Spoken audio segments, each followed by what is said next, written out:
me orientar. Bom dia a todos e a todas. Inicialmente eu gostaria, de agradecer o convite para participar do ERES, aqui na figura de Ranulfo. Eu vim de Campina Grande e que bom que deu complicação, porque ainda consegui pegar a fala de Thales, meu xará e meu conterrâneo de Campina Grande. Então, muito feliz de estar aqui com vocês, nessa manhã. E particularmente trazendo um tema que para mim é muito caro, falar sobre essa temática do autodescobrimento e fazer essa ponte com essa obra que particularmente para mim também me é muito cara, com esse livro Caminho, Verdade e Vida, do Emmanuel, Psicografia de Chico. Então para mim é uma alegria quando o Ranulfo me deu a liberdade, dizendo, olha, a obra base é essa, mas aí fique à vontade para poder escolher o tema. E um dos pedidos que eu fiz foi justamente poder fazer uma articulação com esse tema do autodescobrimento. Eu disse a ele, Ranulfo, eu como expositor espírita, eu assumi um compromisso pessoal com a mentora Joana de Ângeles, de aonde eu for convidada como expositora espírita, de levar de fato essa temática do autodescobrimento, ser uma divulgadora da sua obra, da toda a sua série psicológica, a fim de que a gente, de fato, consiga estudar, se aprofundar um tanto mais na sabedoria desse espírito, e também pelo fato da casa a qual eu sou vinculada em Campina, que é a SEJA, Sociedade Espírita Joana de Ângeles, respira muito dessa obra, dessa mentora. Então, eu espero trazer uma pequena contribuição, a gente não vai conseguir se aprofundar, até porque com a temática do autodescobrimento, eu acabei escolhendo trazer muito mais Kardec hoje. Então, a gente vai fazer meio que uma casadinha entre Kardec e Emmanuel, na psicografia de Chico, e vamos trazer uma pincelada final com a referência de Joana. Assim, eu espero que a gente consiga ter tempo para poder falar aqui o que a gente, de fato, se propôs, se organizou para poder refletir. Então, eu gostaria de iniciar as minhas reflexões já trazendo de cara um dos textos que para mim é muito importante nesse capítulo, nesse livro de Caminho, Verdade e Vida, que é o capítulo 102, chamado Cristão e o Mundo. Aí Thales traz o exemplo justamente da tia dele, depois que se torna espírita, quando os trancos e barrancos começam a acontecer, aí comumente vem, às vezes, essas reflexões. Está vendo? E eu acho muito importante o modo como Emmanuel aborda essa passagem nesse capítulo, porque, de algum modo, é como se fosse nos preparando para o desafio que é a própria transformação moral. O cristão no mundo é continuamente desafiado a se colocar. E como é que a gente vai refletir, administrar os perrengues, as dificuldades, as incompreensões, os medos, que comumente quando a gente ousa ocupar esse lugar de como cristão, rapidamente vem os julgamentos, vem as pressões. Então, eu achei muito oportuno começar com essa mensagem para meio que ser um pano de fundo importante antes da gente, de fato, falar mais propriamente sobre essa questão do autodescobrimento. E Emmanuel é cirúrgico, porque ele traz um recorte de uma passagem que está lá no Evangelho de Marcos, que é uma fala de Jesus, quando Jesus diz, primeiro a erva, depois a espiga, depois o grão cheio na espiga. Eu gosto muito dessa passagem porque ela meio que dá uma circunstância, assim, para que a gente se situe, se situe em que lugar de fato nós estamos, para que a gente se situe na compreensão de como é que se dá o nosso próprio processo evolutivo e, acima de tudo, para dizer calma, confia. A gente precisa confiar na sabedoria do tempo e no tempo necessário para o amadurecimento. Então, tenhamos muito cuidado para não sermos cristãos afobados, apressados, desajeitados e desesperados. Porque muitas vezes é esse lugar que a gente ocupa quando a gente se propõe a fazer a transformação e quando vê os primeiros desafios postos diante do processo de transformação e de renovação moral, a gente se assusta. Então, eu gosto muito dessa passagem, muito no convite de dizer, tenhamos calma.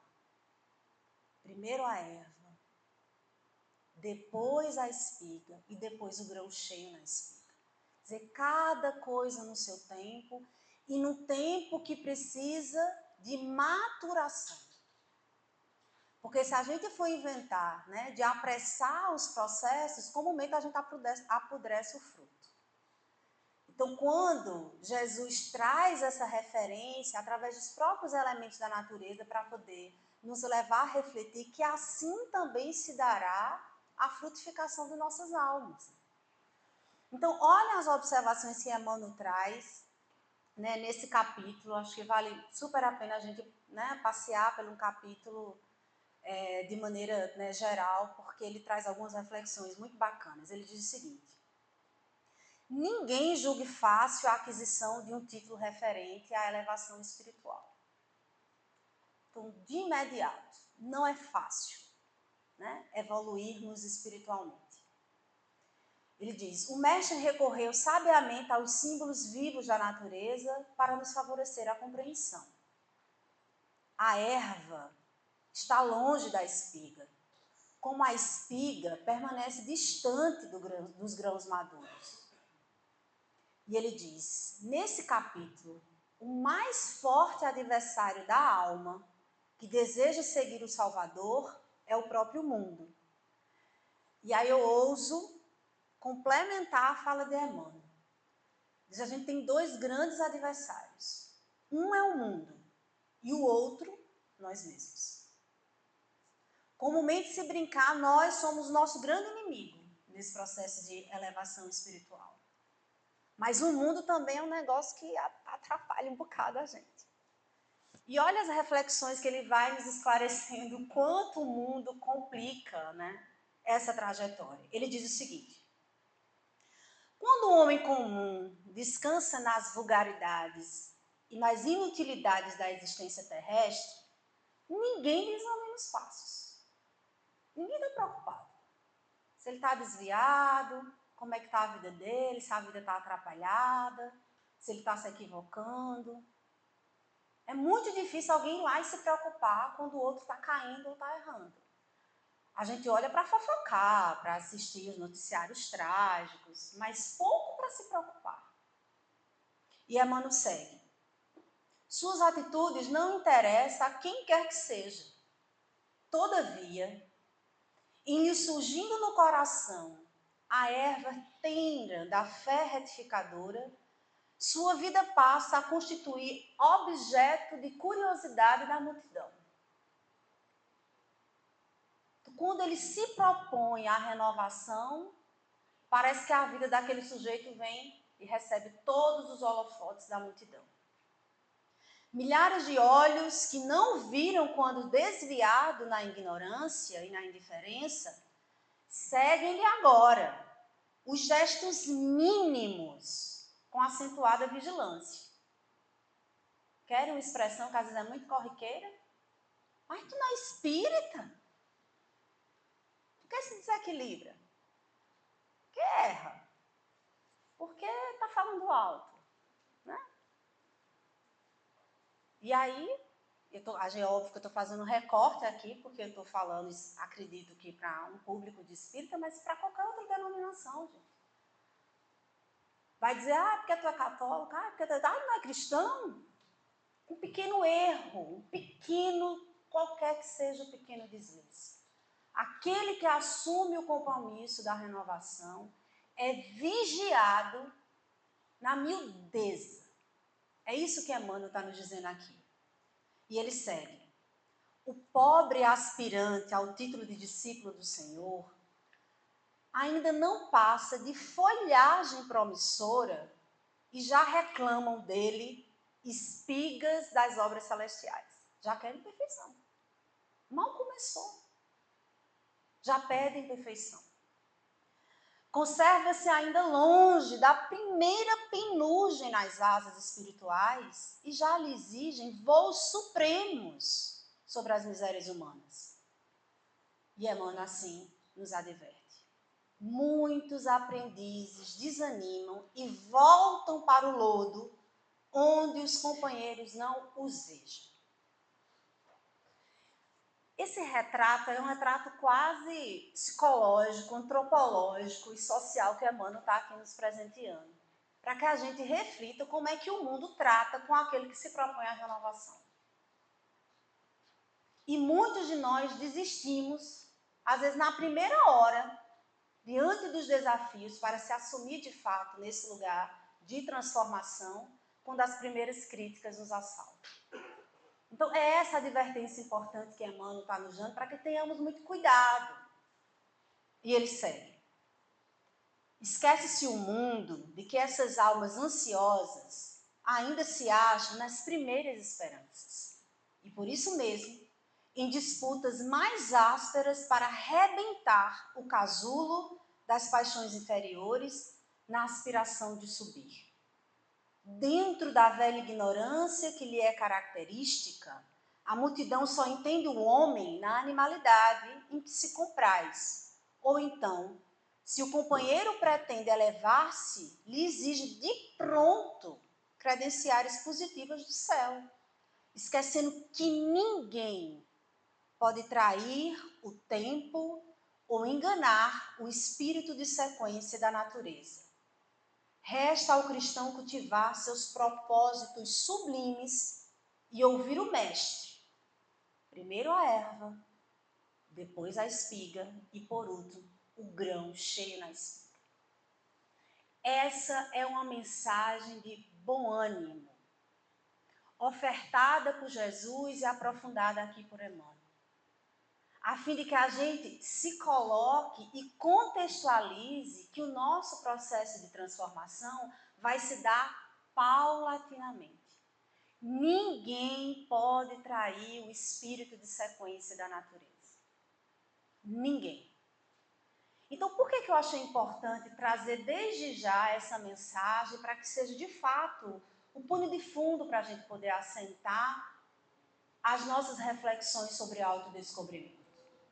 Porque todo esse processo de transformação vai exigir de nós queda, soerguimento, repetições inúmeras ainda nas imperfeições, dificuldade gigantesca de fazermos de fato uma mudança consistente. Então a gente precisa entender que todo o processo de aprendizado vai ainda depender de muito erro, acerto, erro, acerto. E se nós não devotarmos ao nosso espírito essa paciência, essa compreensão, dificilmente a gente consegue, de fato, fazer, né, essa travessia da renovação sem tanta tempestade. Sem tanta tempestade. Então, nós vamos a Kardec. Eu espero que a gente ainda consiga, com o tempo, voltar a uma outra mensagem muito bonita de Emmanuel, que também está nesse livro Caminho, Verdade e Vida, que é a origem das tentações. Porque para poder falar o quão difícil é a gente se transformar, a gente também precisa entender a complexidade que é viver nas tentações do mundo. Eu espero a gente conseguir voltar, caso não, já deixo aqui a indicação de leitura, a outra mensagem, a mensagem 129, chamada A Origem das Tentações. Mas vamos a Kardec para a gente poder se aprofundar um pouco mais nessa questão da temática, né, do autodescobrimento. Eu selecionei uma questão que, para mim, né, particularmente, é uma das questões mais importantes do Livro dos Espíritos, que é a questão 919, em que Kardec faz talvez a pergunta mais magistral também, porque ele é meticuloso e cuidadoso na escolha em que ele formula essa pergunta, né? Kardec faz a seguinte pergunta à espiritualidade: qual é o meio prático mais eficaz que tem o homem de se melhorar nessa vida e de resistir à atração do mal? Então, olha a pergunta, analisemos com um certo cuidado, né, essa pergunta que Kardec, não sejamos apressados. Né? Observemos essa pergunta, de fato, com o cuidado que ela merece. Primeiro que ele está perguntando qual é o meio prático mais eficaz que temos nós de melhorarmos essa vida. E suponho eu que é tudo que a gente quer. A gente quer se tornar uma pessoa melhor. O nosso espírito pulsa frente a esse propósito. Então, essa pergunta é uma pergunta muito importante, porque ele está fazendo uma consulta à espiritualidade, no sentido assim, informem aí, o que é que a gente pode fazer para poder, né, se melhorar. Só que quando eu digo que Kardec ele é muito meticuloso no modo como elabora, é porque ele ainda é mais detalhista, né? Ele faz a pergunta de qual é o meio prático. Então, o que Kardec está questionando é o que a gente precisa fazer. Suponho eu que na cabeça dele, é porque na cabeça dele, possivelmente assim, esse povo já é tão cheio de ladainha, de só assim, ó, conhecer, compreender, se informar. Gostei da palavra de Tales no início. A gente se informou até hoje muito mais sobre o Evangelho. Muitos de nós nos informamos sobre o Espiritismo. Informamos. Ter uma informação é uma coisa. Então, talvez, muito pelo fato de que Kardec sabe que a gente está cheio de ladainha, vamos dizer assim, a gente já teve contato, possivelmente, com o Evangelho de Jesus há sei lá quantas encarnações já. Então, por isso que talvez ele não tenha perguntado só qual o meio, mas sim qual é o meio prático. Para ver assim, para ver se esse povo anda, né? Se esse povo faz alguma coisa, para ver se dá uma ajudada, para ver se, né, desentrava aí esse processo. Só que ele é mais meticuloso. Ele diz qual é o meio prático mais eficaz. É o mais eficaz. É essa a pergunta que ele faz. Porque, e aí eu confesso para vocês, né? Se eu pudesse, mesmo o que eu conheço talvez de Espiritismo e de Evangelho, se Kardec tivesse feito essa pergunta para mim, a resposta que eu daria para ela seria assim, conhecendo o Espiritismo, eu diria assim: eu acredito que o meio prático mais eficaz que a gente tem de se melhorar é fazer caridade. Porque a gente já viu lá como um dos princípios mais importantes da doutrina espírita, fora da caridade não há salvação. Então, possivelmente, essa seria a primeira resposta que viria à minha cabeça. Esse é o meio prático que a gente precisa fazer. Façamos caridade que a gente se melhora. É essa a resposta? Não. Se me desse uma segunda tentativa, eu dizia assim: então, bora orar. Bora orar, porque aí a gente se conecta com Deus, e aí a gente pode fortalecer a nossa fé e conseguir acreditar, e agora vai. Essa a resposta? Também não. Não é essa a resposta. Então, eu acho muito sagaz essa pergunta que ele faz, porque isso tudo é meio, tá? Eu não estou dizendo que isso não é importante. Fazer caridade é importante. Orar é importante. Muito importante, na realidade. Muito importante. Mas o que a espiritualidade vai responder para Kardec é que esse meio é o mais eficaz. É o mais eficaz. E Kardec ainda é mais perspicaz na pergunta. Porque além dele perguntar qual é a prática mais eficaz para a gente poder se melhorar nessa vida, ele complementa: e para resistir à atração do mal. Aí tem tudo a ver com a questão que está lá em Emmanuel, Origem das Tentações, capítulo 129, tomara que dê tempo, a gente ainda traz, mas se não der tempo, já deixo aqui o link para a gente poder fazer com essa pergunta de Kardec a esse texto, né, do Emmanuel. E a espiritualidade assim responde: o sábio da antiguidade vou-lo disse, conhece-te a ti mesmo. Essa é a resposta para essa pergunta magistral de Kardec. Sabendo a resposta, agora vamos voltar à pergunta novamente. Muito importante a gente poder fazer de fato esse retorno. Autodescobrimento. Está sendo apresentado pela espiritualidade que autodescobrimento é o meio prático mais eficaz que tem um homem de se melhorar nessa vida e de resistir à atração do mal. O mais eficaz. A resposta não está caridade. A resposta não está se tornar espírita. A resposta não está se tornar cristão. A resposta não está faça oração.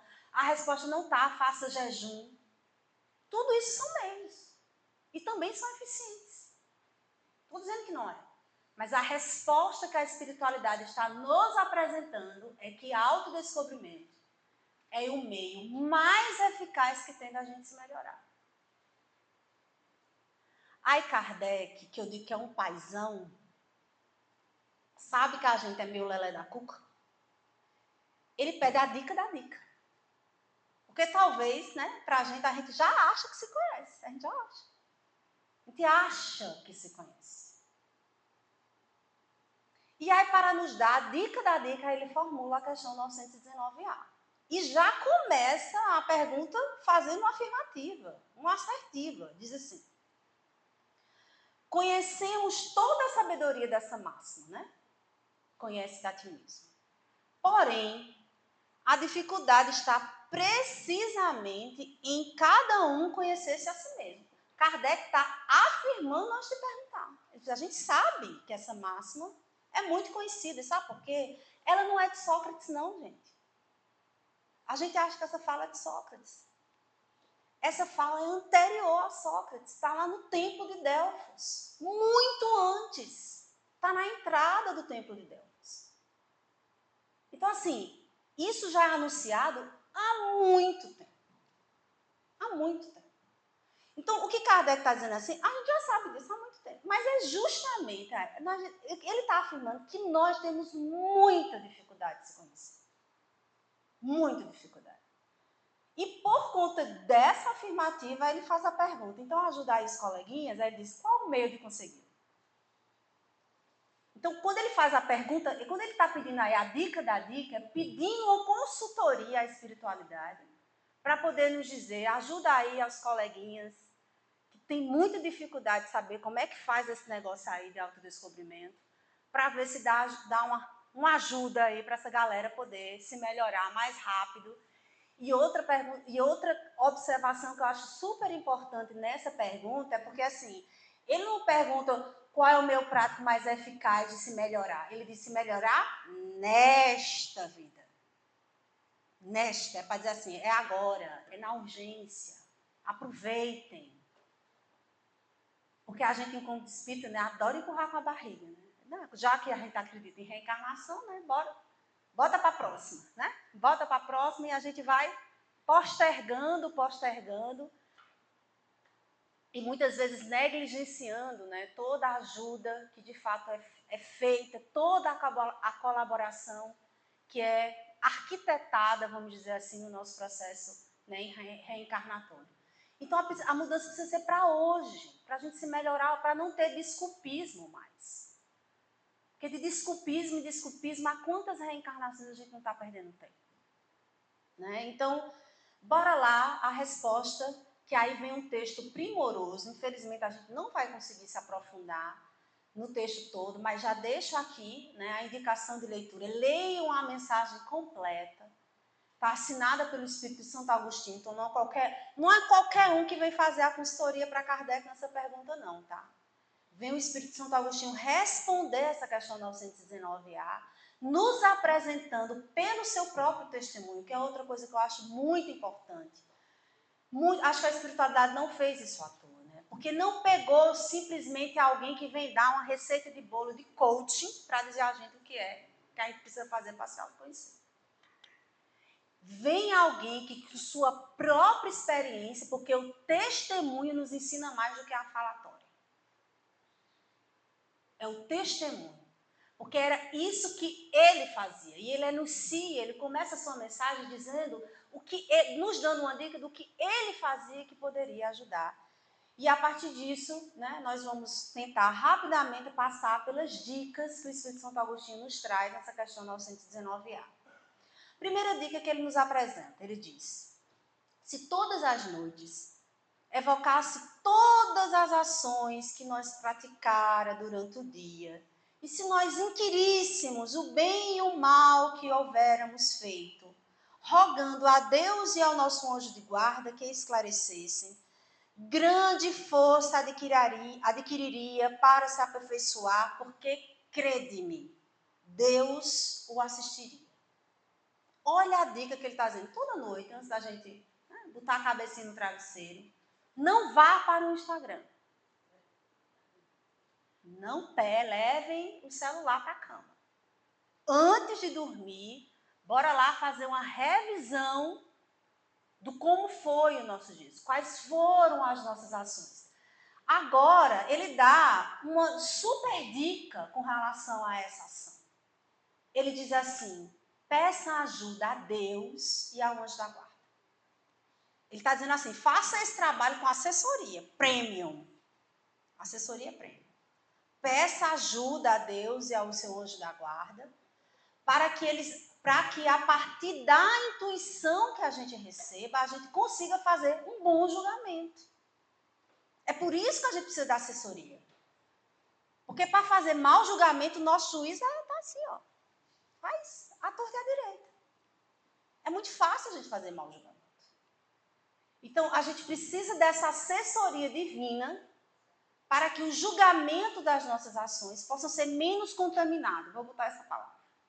Menos contaminado. Então, essa é a primeira dica. E ele afirma, crede-me, ele até diz assim, crede-me, que se nós fizéssemos isso, grande força teríamos para, de fato, nos aperfeiçoar. Porque a gente precisa ter coragem, tá? Porque certas verdades que vêm através da intuição é um soco no estômago. É um soco no estômago. E por isso que fazer processo de autodescobrimento sem a assistência divina, muita gente desiste. Ou porque se rebela, ou porque fica preso no vitimismo, ou porque passa a culpar agora todo mundo como um mecanismo de defesa do ego, ou se macera na culpa. Tudo confusão. Tudo confusão. Que é muito fácil acontecer em processo de autodescobrimento. Acho que quem trabalha na clínica vê isso à torta e à direita. Quanta gente se atrapalha quando vai olhar suas imperfeições, quando vai conseguir ter uma reflexão profunda sobre suas questões existenciais, aí vai ter acesso à história de vida, aí vai se complicando. É impressionante como isso acontece. Ou a gente vai querer matar os pais, porque não foram pessoas maravilhosas e excepcionais. Ou a gente fica arrumando inimigo em todo canto, porque alguém sempre lascou a vida da gente. Sempre tem um personagem que veio para não ajudar na vida do coleguinha. Então, fazer esse processo de autodescobrimento sem assistência espiritual é muito difícil. Porque é muito fácil a gente se atrapalhar. É muito fácil. E aí a segunda dica que ele nos apresenta. Examinai o que pudeste ter obrado contra Deus, depois contra o vosso próximo e finalmente contra vós mesmos. Então, quando a gente for fazer uma checagem do que a gente fez durante o dia, observemos isso. E por que essa observação é importante? Porque ela vai fazer com que a gente comece a ter parâmetros se a gente, de fato, está sintonizando a nossa vida com a lei divina. Então, além de aumentar a nossa conexão com Deus, a gente vai tendo também uma espécie de norte importante para saber se as nossas ações, na nossa relação com o nosso próximo, na nossa relação conosco mesmo, está alinhada com as leis divinas. E aí vai uma terceira dica. E essa já começa a coisa a se complicar. Ele diz assim, quando estiverdes indecisos sobre o valor de uma de vossas ações, inquiri como a qualificarias se praticada por outra pessoa. Por que Santo Agostinho está dando essa dica aqui para a gente? Porque ele sabe que quando a gente começa a fazer esse processo de autoanálise, né, averiguar, passar limpo a nossa vida, começar a refletir de modo mais profundo sobre as nossas ações, ele sabe que comumente quando a gente faz isso, há um mecanismo psíquico que é muito comum com todos nós, que a gente chama mecanismos de defesa do ego. Ou a gente vai arrumar uma desculpa, ou a gente vai se colocar na posição de vítima, ou a gente vai querer colocar que o culpado é o outro. Então, é muito comum isso acontecer. E esses processos que a gente nomeia psicologicamente como mecanismo de defesa do ego, faz com que a gente não consiga fazer a avaliação legal. A gente deturpa a avaliação. Mas aí, e aí a interpretação minha, né? A gente é muito habilidoso para verificar a vida alheia. Então, a gente é perito na fiscalização da vida alheia e míope quando é para avaliar as nossas ações. Então, esse mecanismo que está se fazendo aqui é uma estratégia psicológica. Então, imagine que o que você fez foi o seu vizinho que fez. Aí você vai saber julgar melhor. Porque a gente é cirúrgico para julgar o outro. Crítico. Melindroso. Perfeccionista. Para julgar a imperfeição alheia, nós somos peritos. Então, a estratégia aqui é, imagine que a sua ação foi aquele fulaninho. Eu ainda incremento mais, tá? Imagine que aquela situação foi o seu inimigo que fez. Como você julgaria? Como você julgaria? Isso vai dar para a gente um amadurecimento do senso crítico. Para que a gente consiga se enxergar de fato com um pouco mais de honestidade. Ele está dando uma estratégia psicológica para diminuir a nossa resistência egóica, porque é muito difícil enxergarmos as nossas imperfeições. E não tem como ter processo de autodescobrimento sem que a gente, de fato, consiga encarar as nossas sombras. É impossível. É impossível. E ele ainda segue, né? Então, além de utilizar a estratégia de ser perito, imaginando essa ação outra pessoa fazendo, aí eu acho que foi golpe baixo essa outra dica que Santo Agostinho nos dá. Ele diz assim: procurai também não desprezar a opinião de vossos inimigos. Então, olha só, primeiro processo que a gente poderia resumir aqui, autoanálise. É só a gente com a gente. É a gente com juízo, tentando refletir sozinho as nossas ações. Encontrando estratégias para que a gente consiga fazer a análise a mais honesta possível a respeito de nós mesmos. Mas, além da autoanálise, é possível a gente pedir ajuda aos coleguinhas. E nós temos dois bons coleguinhas que poderiam nos ajudar. As pessoas que nos amam, né? Os nossos semelhantes, as pessoas que a gente tem afinidade. Então, a gente poderia pedir a opinião alheia. Porque, por exemplo, a nossa família, gente, nos conhece com muita profundidade. As pessoas da nossa intimidade nos conhecem com muita profundidade. Os nossos amigos que convivem conosco no trabalho, na casa espírita, se brincar, sabe fazer um raio-x assim, muito preciso a respeito das nossas boas características, as características meia boca e mais difíceis. Sabemos, porque a gente se comunica a todo instante. Então, o que o Santo Agostinho está fazendo aqui é nos dando uma nova estratégia para que a gente possa se autoconhecer. Então, depois de uma autoanálise, pergunte a pessoas de sua confiança, pessoas que gostam de você, né, opinião ao seu respeito. Como era que elas lhe julgariam a respeito disso? Aí é onde já começa o primeiro... Porque se a gente tem dificuldade em escutar a nossa própria consciência se analisando, escutar alguém falar de uma imperfeição nossa é muito difícil. É muito difícil. E aí eu acrescento, e aí para mim é muito compreensível porque é que ele dá a dica dos inimigos. Porque às vezes os amigos, sabendo da peça que nós somos, vai falar a verdade meia boca, vai dizer só um negocinho, porque morre de medo de nos magoar, morre de medo de ser mal interpretado, morre de medo que a gente de fato rompa aquela relação, porque a gente é carne e pescoço.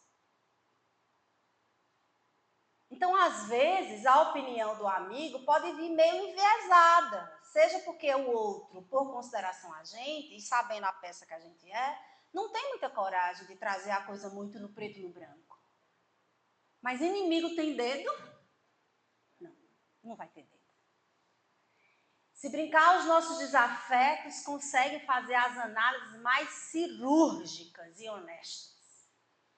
Não é à toa que quer fazer, né, uma sessão checklist, receba um desafeto numa reunião mediúnica. Não é para todo mundo, não. Não recomendo. Não procurem, por favor. Porque os nossos desafetos têm coragem de falar as verdades mais duras. Então, por isso que essa dica é tão preciosa. Essa dica ela é muito preciosa. Porque essa dica é de fato que vai permitir que a gente vá amplificando as fontes de informação que a gente pode ter em torno de nós mesmos. As pessoas que convivem conosco, as pessoas que sabem da nossa dificuldade. Então, assim, esse é um convite, gente, muito importante, porque uma das grandes dificuldades de comunicação humana é a gente não ter segurança para poder falar a verdade. E não há possibilidade de libertação e de crescimento dos nossos espíritos sem a verdade. Porque o que muito faz com que a gente esteja empancado no nosso processo evolutivo, principalmente estando na condição de religiosos, é justamente isso. Porque às vezes quando a gente se vê muito envolto à moralidade cristã, muito envolto com relação aos códigos morais que uma religião assenta, no lugar da gente poder se encorajar para poder se olhar, a gente se envergonha. Porque não quer ser um espírita que é avarento, porque não quer ser um cristão que ainda é invejoso. Então é como se fosse incompatível com o que a gente está de fato se propondo a ser, ter que se revelar essas verdades para si. Que a gente, inclusive, pode estar aqui numa casa espírita, e aí me coloca aqui na condição minha, do meu amigo Tálio, na condição de expositor, para se amostrar, para estar alimentando uma vaidade. Quem disse que isso não é possível, gente? Pelo amor de Deus. Então, às vezes a dificuldade está justamente aí. Porque a gente acha que está fazendo caridade, e às vezes só está para se amostrar. E se a gente não enxerga que isso é um lugar que pode afetar a nossa vaidade, o nosso orgulho, o que pode acontecer? A gente se achando que está evoluindo, porque está em pleno domingo, que eu podia ter dormido até 10 horas da manhã, né? Me acordei de 5h30 para poder me organizar para chegar aqui em paz, achando que eu já sou a mártir do cristianismo. Entendem? Entendem porque aí para mim ficou um pouco mais compreensível. Porque aí depois eu fui entender por que a resposta não foi caridade, não foi oração, não foi aqueles outros tantos mecanismos bacanas que nos ajudam a nos melhorar. Sabe por quê? Porque caridade sem autodescobrimento pode alimentar o orgulho. Caridade sem autodescobrimento pode alimentar completa superioridade. Você está se achando melhor do que aquele outro que está vindo à casa espírita precisando de uma ajuda. Entendem? Porque a resposta ela é cirúrgica. Porque se a gente não compreender as profundezas das nossas reais intenções, a gente pode se atrapalhar feio, mesmo executando tarefas nobres. Porque às vezes é mais difícil enxergarmos quando a gente está executando tarefa nobre do que eu, como uma pecadora, está uma hora dessa arquitetando estelionato. É mais fácil eu, como estelionatária, enxergar que eu sou pecadora.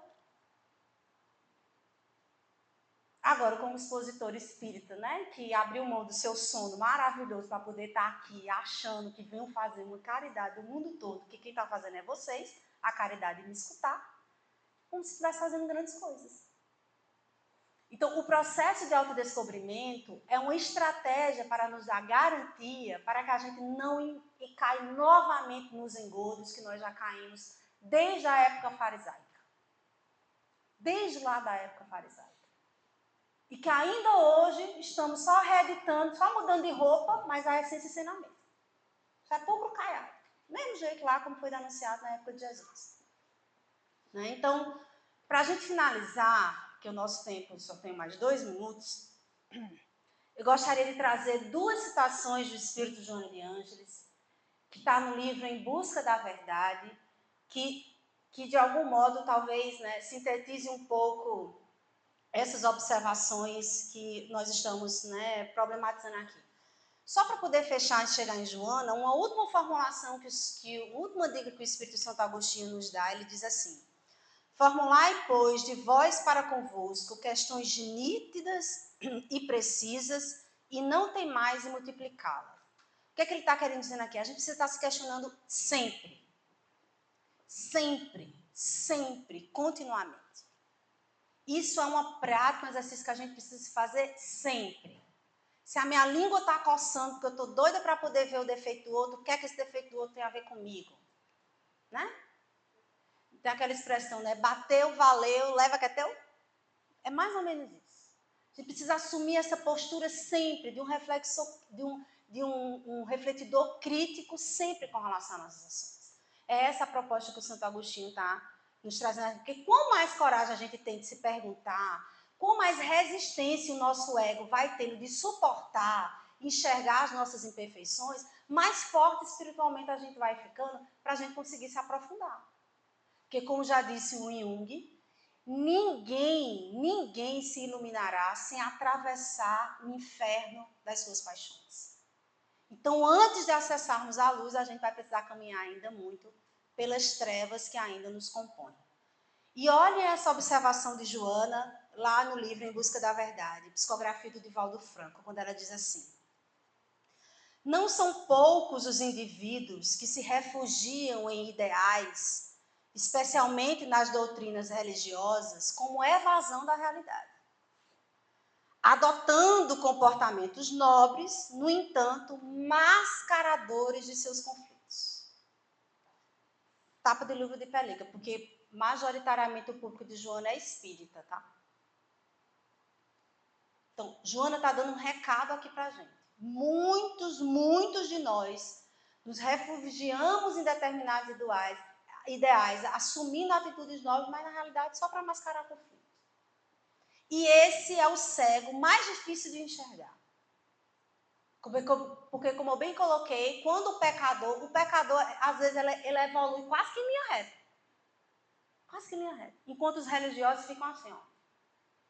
Aí sobe um pouquinho na roda, aí fica mais, sei lá, 4, 5, 6, 7, no mesmo canto, na mesma roda. Até subir um pouquinho. E às vezes um pecador, por isso que para mim o exemplo de Maria Madalena é um dos exemplos mais revolucionários que a gente tem dentro do Evangelho. Mais revolucionário. Porque aquela mulher só conquistou a grandeza que conquistou porque viu quão pequena ela era. Isso é o maior exemplo para a gente. E Joana, assim, termina dizendo: estar-se aberto às diversas manifestações existenciais, sem repugnância pelo lado mal. Olhem essa advertência. Sem repugnância pelo lado mal, pela exteriorização do eu demônio, que todos nós temos. Todos nós temos. Mas sobrepondo, sem violência e nem conflito, o eu angélico. E ela termina dizendo: é um ajustamento do anjo com o demônio interiores. O trabalho de autodescobrimento, para nós que estamos ainda na condição como humanos, é um ajustamento entre o anjo e o demônio que nos habita.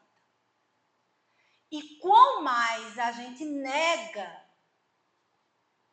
as sombras demoníacas que nos abrigam, mais a rasteira dela a gente leva. Só que da pior maneira possível. É aquela rasteira que a gente leva por trás. Que a gente não tem a menor condição de defesa. Então, a gente precisa estar muito consciente a respeito disso, gente, para que, de fato, o nosso processo de transformação moral se dê com bases sólidas. Porque uma das profilaxias, vamos dizer assim, que o trabalho de autodescobrimento traz, eu digo que uma das primeiras e mais importantes profilaxias é: quanto mais a gente enxerga as nossas imperfeições, quanto mais a gente enxerga, mais a gente guarda a nossa língua para falar da vida alheia. E isso já acabaria, se brincar, 70% dos problemas mundiais. Então, isso já seria um trabalho assim, de asepsia generalizada. Só a consequência do que é termos coragem de admitir as nossas imperfeições. Sabe por quê? Porque quando a gente genuinamente, não é dizer assim, eu sei que eu sou vaidoso, que eu sou invejoso, todo mundo é. Não é isso, não é isso. Quando a gente sente a verdade dessas descobertas com relação à nossa imperfeição, a gente se envergonha e não abre nunca sequer a boca para poder falar da imperfeição do outro. Então, isso já é um trabalho que sanaria 70% das brigas que a gente tem dentro de casa no trabalho. Pode ter certeza. E aí eu finalizo, assim como o amigo Thales, vou trazer uma música que eu acho, né, muito bacana, que representa talvez muito esse lugar da gente acolher essa dualidade que nos apresenta, do anjo, do demônio, do bem e do mal, que ainda, né, nos habita. Não se preocupe, eu não vou cantar, Já pedi, próxima reencarnação, bota aí a habilidade de cantora, porque aí a gente incrementa e faz uma palestra um pouco mais emocionante. Mas como não tenho essa habilidade, vamos só na leitura de uma música do Milton Nascimento, que representa muito esse acolhimento com relação a essas nossas dualidades, porque só assim a gente vai fazer uma transformação genuína em nosso espírito. A música chama-se Caçador de Mim. Quando ele diz: por tanto amor, por tanta emoção, a vida me fez assim. Doce ou atroz, manso ou feroz, eu, caçador de mim. Preso a canções, entregue a paixões que nunca tiveram fim. Vou me encontrar longe do meu lugar, eu, caçador de mim. Nada a temer, senão o correr da luta. Nada a fazer senão esquecer o medo. Abrir o peito à força, numa procura. Fugir às armadilhas da mata escura. Longe se vai, sonhando demais. Mas onde se chega assim? Vou descobrir o que me faz sentir, eu, caçador de mim. E nessa caça e nessa busca aprofundada por autodescobrimento, que a gente possa emanar sempre as palavras de Jesus, que está lá no Evangelho de João, quando ele nos apresenta: e conhecereis a verdade, e a verdade vos libertará. Que possamos, nos fatos, nos ofertar essa libertação, que é o conhecimento profundo de si mesmo, que fará, por si só, a transformação genuína de nossas almas. Muita paz a todos, muito obrigada pela caridade de estar aqui e me escutar.